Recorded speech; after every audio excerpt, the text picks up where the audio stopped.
Bismillahirrahmanirrahim. Assalamualaikum warahmatullahi wabarakatuh. Bertemu kembali di channel saya, Masri Muhammad, di dalam siri Malaysiaku kali ini episod yang ke-6. Semoga kehidupan kita diberkati Allah Subhanahu Wa Taala dan kita semua berada dalam keadaan sehat walafiat. Amin ya rabbal alamin.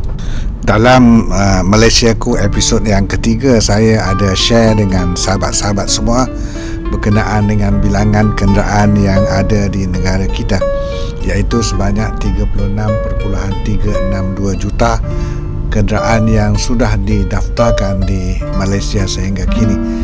Dan saya ada juga sebut bahawa jumlah kenderaan ini sudah melebihi bilangan penduduk yang ada di Malaysia sekarang ini, iaitu lebih kurang 33.4 juta jiwa. Kemudian saya ada juga sebut bahawa sebanyak lebih kurang 23.822 juta sahaja kenderaan yang betul-betul berada di jalan raya, yang ada insurans, yang ada cukai jalan dan sebagainya. Namun ramai juga netizen-netizen kita daripada negara tetangga kita yang tidak setuju dengan maklumat ini.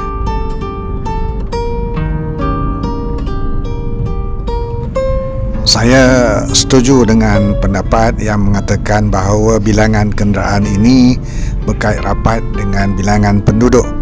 Sudah tentulah negara yang mempunyai penduduk yang ramai, bilangan kenderaannya pun turut banyak berbanding dengan negara yang penduduknya sedikit.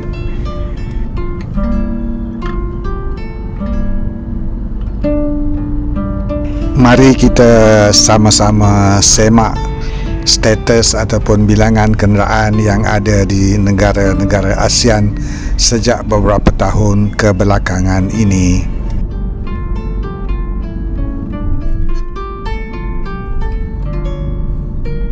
Data yang pertama saya ambil di sini ialah berkenaan dengan pengeluaran kereta penumpang di kalangan negara ASEAN pada tahun 2022, di mana saya ambil daripada ASEAN Automotive Federation Statistik.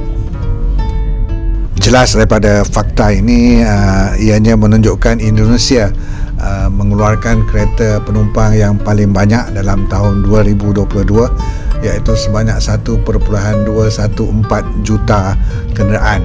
Ianya diikuti oleh Malaysia dengan 0.65 juta dan kemudiannya Thailand dengan 0.594 juta unit kenderaan penumpang. Kemudian diikuti oleh Vietnam dan juga Filipina yang agak kecil pengeluaran kereta penumpangnya pada tahun 2022 yang lalu. Cuma kita tidak heran dengan maklumat ini kerana Indonesia sendiri mempunyai penduduk sekitar 280 juta dan sementara Thailand pula lebih kurang 70 juta jiwa. Jadi sudah tentu bilangan kenderaan yang dikeluarkan oleh kedua-dua negara ini agak tinggi. Yang agak menarik di sini ialah Malaysia dengan penduduk yang sekitar 33.5 juta sahaja, tetapi pengeluaran kereta penumpangnya berjumlah 0.650 juta unit. Agak tinggi berbanding dengan penduduknya yang sejumlah tersebut.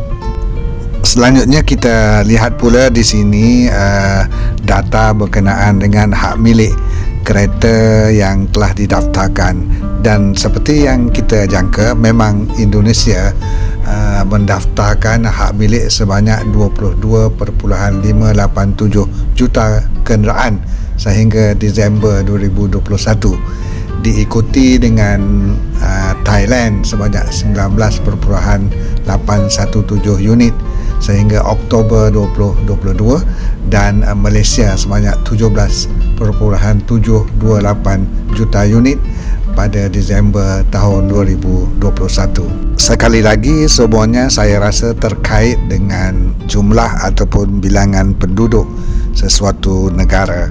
Jadi kita tidak boleh nak bandingkan bilangan kenderaan daripada negara A kepada negara B berdasarkan maklumat-maklumat yang telah saya nyatakan ini, kerana ianya tidak tepat.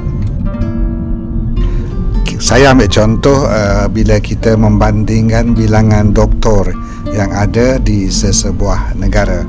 Biasanya kita akan membandingkan bilangan doktor itu dengan jumlah penduduk sesuatu negara. Umpamanya bilangan doktor bagi 1,000 penduduk ataupun bilangan doktor bagi 10,000 penduduk. Maka kaedah yang sama saya cuba apply kepada bilangan kenderaan untuk kita membandingkan bilangan kenderaan dengan negara-negara yang ada di rantau Asia Tenggara ini. Saya mulakan dengan data yang agak lama, tahun 2017, yang dikeluarkan oleh ASEAN Statistic Division yang dibuat ataupun dimuatkan dalam web page-nya berkenaan dengan hak milik kereta berbanding dengan penduduk di negara-negara ASEAN pada tahun 2017. Data di sini menunjukkan bahawa di negara Brunei Darussalam, bagi setiap 1,000 penduduknya, kita dapati 971 memiliki kenderaan. Kemudiannya ianya diikuti oleh Malaysia, setiap 1,000 penduduknya 897 memiliki kenderaan. Berikutnya adalah Thailand, 548 daripada 1,000 penduduknya yang memiliki kenderaan.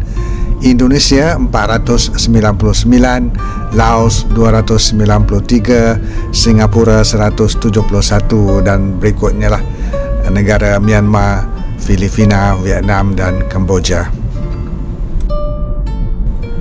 Sementara itu saya paparkan sekarang data yang lebih terkini, iaitu dalam tahun 2022 bersumberkan sumber yang sama.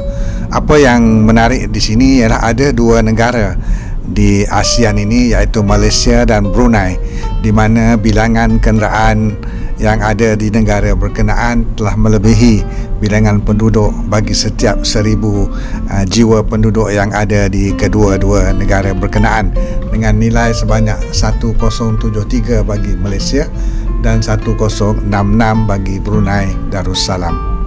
Kemudian diikuti oleh Thailand sebanyak 657. Kemudian itu Indonesia 455, Laos 419, Singapura 171 dan seterusnya negara-negara ASEAN yang lain. Maka bilangan kenderaan yang ada di negara-negara ASEAN menggunakan kaedah di mana setiap 1,000 penduduknya yang memiliki kenderaan, kita paparkan jelas sekali bahawa ada dua negara di negara ASEAN ini di mana bilangan kenderaannya melebihi bilangan penduduk di negara berkenaan, iaitu Malaysia dan Brunei Darussalam. Maka saya tidak berhasrat untuk membanding-bandingkan antara mana-mana negara. Kenapa pemilikan kenderaan ini lebih tinggi daripada bilangan penduduk berbanding dengan negara-negara lain?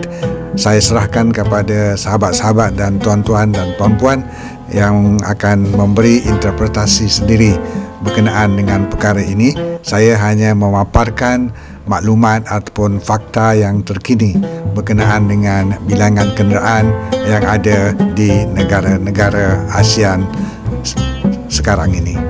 Semoga maklumat yang saya paparkan ini memberi sedikit manfaat kepada sahabat-sahabat dan teman-teman semua, dan sehingga kita berjumpa lagi dalam video-video saya yang akan datang. Salam hormat dari saya, Masri Muhammad. Assalamualaikum warahmatullahi wabarakatuh.